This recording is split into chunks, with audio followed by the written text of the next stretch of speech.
Hello. Hi. Welcome. I'm really glad you're here. I just wanted to pop my gums a little bit. Desiring to be chosen, or no longer desiring to be chosen, and making the active choice to choose.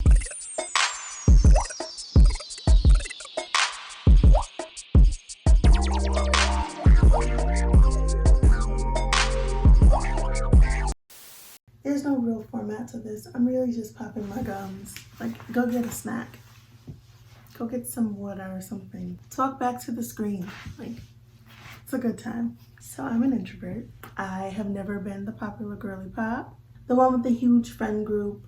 None of that has been me. I've had my little friend group. Even in those friend groups, I have been sort of a lone wolf, but not really. Like, I be by myself. I'm chilling in the distance. Now, this has been mistaken for me being uppity, standoffish, me thinking that I'm better than, when really I don't like all of that, just hello and okay, I'll see you later. Don't look at me. Yeah. Like, if we can talk about something good, let's talk about something good. But I still want to be kind of in the distance chilling, Invite me and yes, I'll show up. But also, when I leave my house, I want to go home. Most times, 9 times out of 10, I want to go home. I'll have a good time outside. I just want to go home. With all of that being said, I was weird. On top of being an introvert, I was weird. My interests were not shared widely across the board, and definitely not with other people of color. So yeah, I'm solo. Yeah, I'm by myself. Yeah, people are looking at me funny. Yeah, people are making their jokes. In dating while I was younger, I was not the girl people were going after.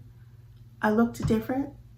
My style was different. Who I was different. I was also curvy and plus size, and that wasn't the thing.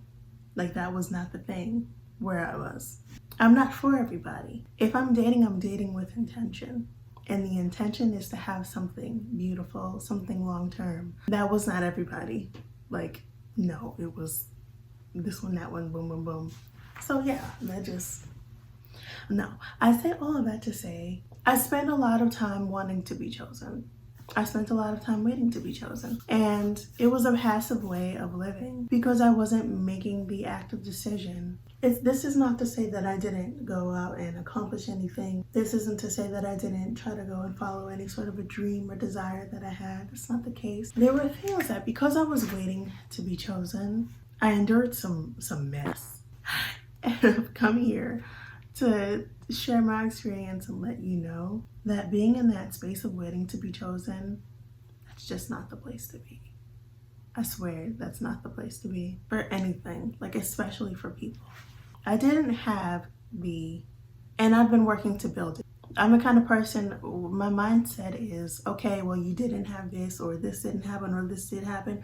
What the fresh heck are you gonna do about it? Because like, we're grown. If you just like use what happened as a crutch, then it's kind of an excuse, and I just don't really like excuses. Now, this doesn't apply to everything. Some people have really gone through some hard things. I'm speaking specifically to my situation, to me, and to the way that I move.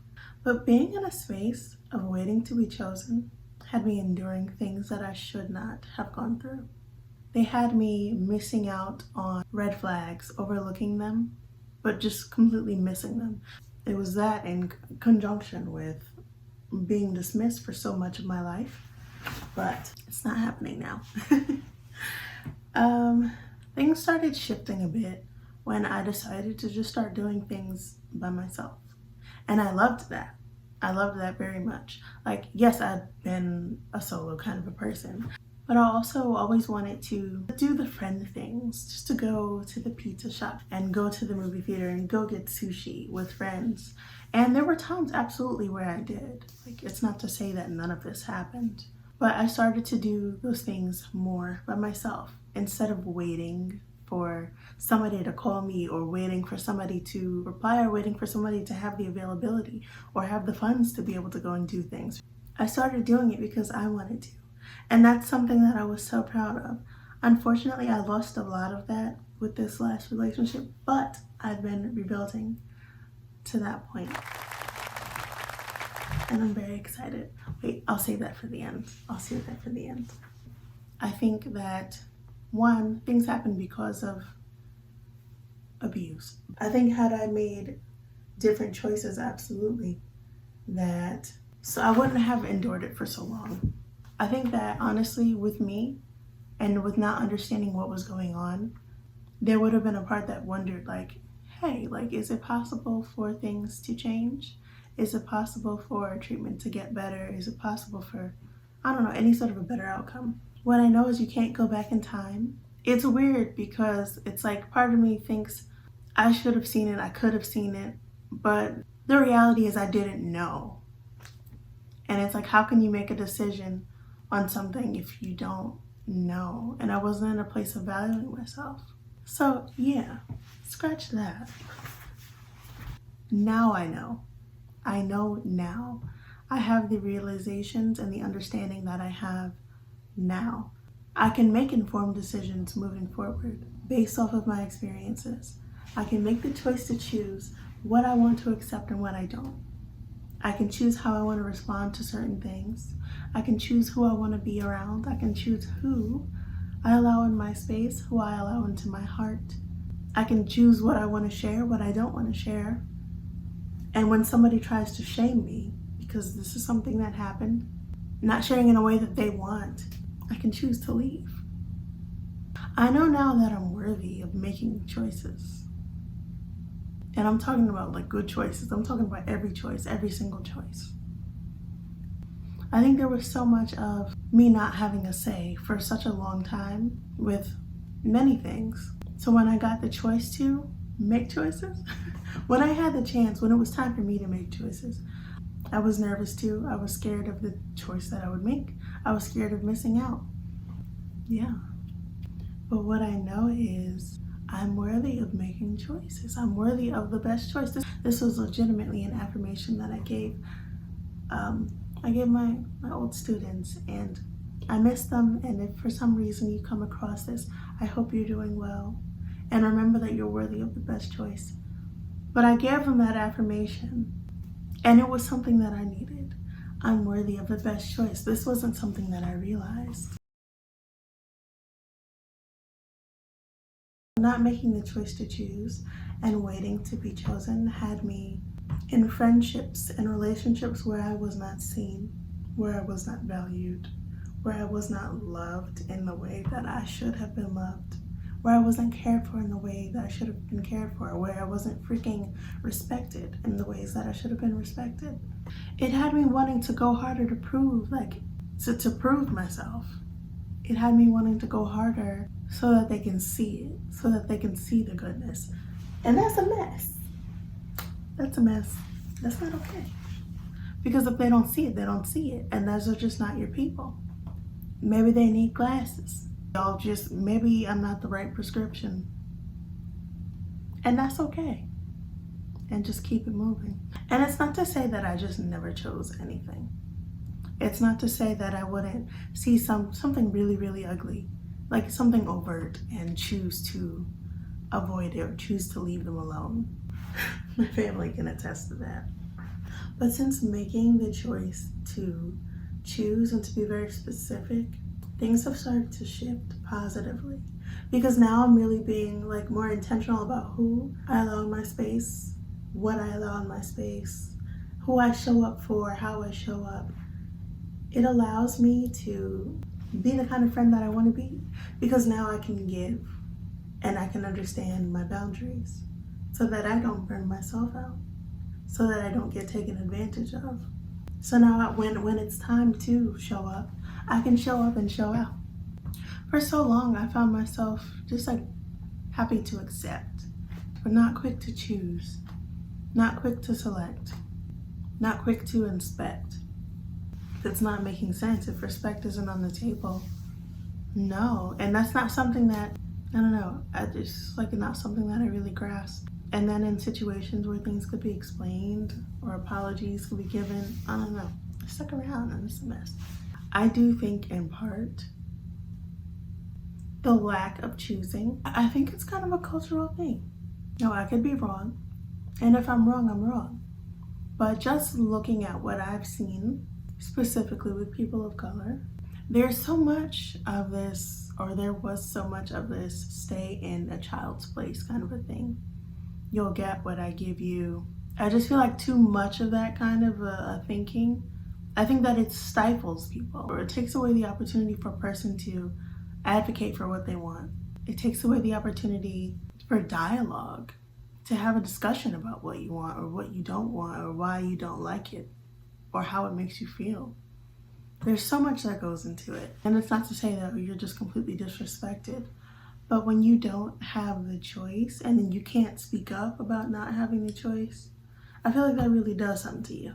Like my mom said she would just put me down in the store, and this was from young. Like I'm at the point where I can walk, put me down in the store, and I can literally just go and choose my outfits in the store, and okay, that's the outfit. Creatively, I was able to make choices.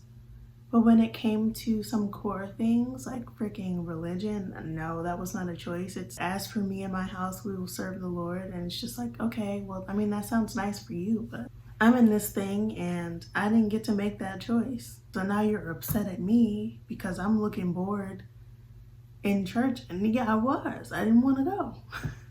I didn't have a choice though. And something about that's bothersome because if it's a choice, it should be a choice. Like, I'm gonna learn something everywhere I go. But now that I know better, now that I can make the choices, now that I've been exposed to different things, I've seen what I like and what I don't like.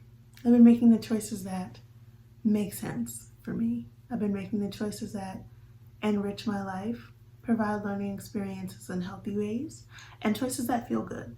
Yeah, choices that are good for me. Like a delicious vegetable, not just like some boiled corn. Like, no, you did your thing on this corn. This isn't boiled broccoli. This is broccoli roasted. You see what I'm saying? Well seasoned, it's got the garlic, it's got the parm. It's not mush. There's still some nutritional value. It feels good and it is good. Woo! All seasons in the foreseeable future, unless I have some other sort of epiphany. I'm seeing what the fresh heck is going on and choosing how I want to participate, or choosing if I want to participate. And that's for everything. That is for job offers. That is for the way that I interact with family, the things that are said to me, how I respond, the boundaries that I set. That is for friendships. Are you showing up for me too, or am I just pouring into you? Are you reaching out to me just because you want to say hello, or is it just because you want something? And it's okay to reach out because you want something. But is this the kind of a thing where you're only reaching out because you want something or you need something? Because that's problematic. As far as dating, so much has shifted. I really am looking at everything that I see, and I'm taking it for what it is. And I'm not explaining it away. I'm not breaking it down. I'm not attributing anything to, oh, well, it could have been, boom, boom, boom, boom. When you show me who you are, I have to make the choice on whether or not I want to accept that and continue, or accept that and peace out. Because, I mean, the thing about accepting it is, that's just seeing it for what it is and acknowledging it. So yes, I see that. I accept that that is who you are. I accept that this is how you respond. And I'm choosing to leave a situation. Accepting a fact doesn't mean loving a fact. It's like a receipt. Am I in a place right now to be romantically involved? For me, heck no. Absolutely not. I got too much to do and I just got my peace. Like, no. Could there have been a situation? There could have been a few. But I saw some things and I didn't like those things. I can't help that I'm fine. I can't help. You can't help that you're fine. You absolutely can. I can't tell you not to have a crush on me. I can't tell you not to see my heart, not to see or acknowledge my beauty. I can't tell you how to feel. I've been learning a lot about myself. I've been rebuilding, I've been healing, all of these wonderful things. And choosing to be selective has required me to be honest about who I am, about what I want, and about how I should be treated.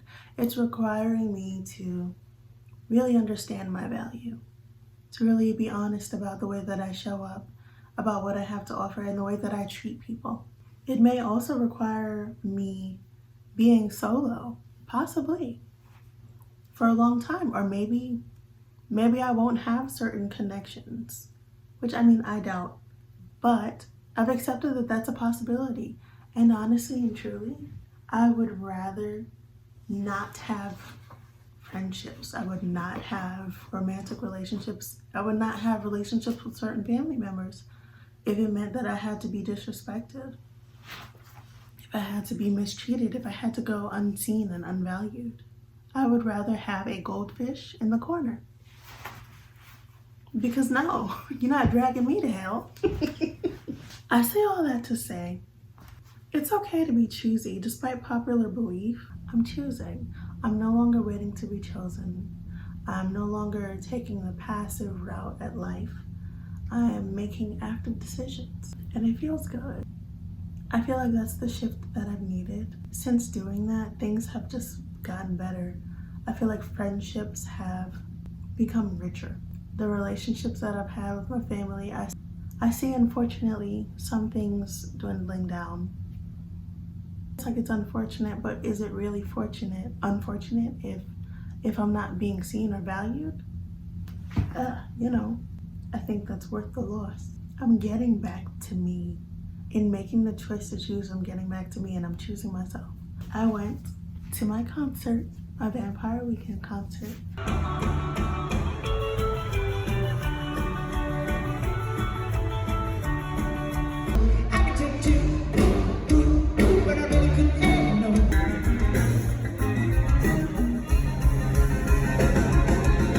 I booked an Airbnb in a place that I am not familiar with. Don't know anybody over there. It was like a cool, unique kind of a place. The night I got there, I went to a restaurant by myself, which is something I hadn't done. And I sat down and wasn't on the phone the whole time. Like, I sat down and I looked around and I made little conversation with people.